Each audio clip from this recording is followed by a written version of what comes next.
Education টিকে Assam channel সকলোকে স্বাগতম জনাইছোঁ আৰু বন্ধুসকল বহুত ভাল খবৰ হয়।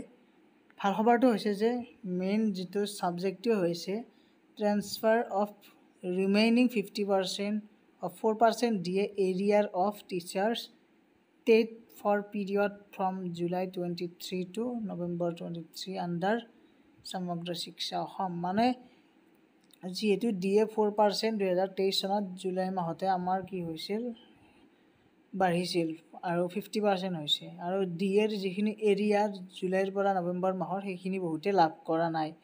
গতিকে সেইখিনি এতিয়া যিসকল টেট শিক্ষক আছে বা অন্য বিভিন্ন ধৰণৰ যিসকল কৰ্মচাৰী আছে তেওঁলোকক এতিয়া DA লাভ কৰিব, কাৰণ অসম চৰকাৰে প্ৰায় 7,05,84,008 টকা এইখিনি আপোনালোকক মানে বিভিন্ন ট্ৰেজাৰীসমূহলৈ প্ৰেৰণ কৰিছে। গতিকে অতি সোনকালে তেওঁলোকে লাভ কৰিব এই যিখিনি DA পাবলগীয়া আছিল মৰগীয়া বনজ সেইখিনি, আৰু 50% DA হ'ল।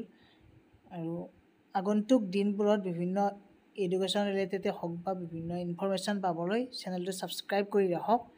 আৰু আজিলৈ ইমানেই, ধন্যবাদ, থেংক ইউ।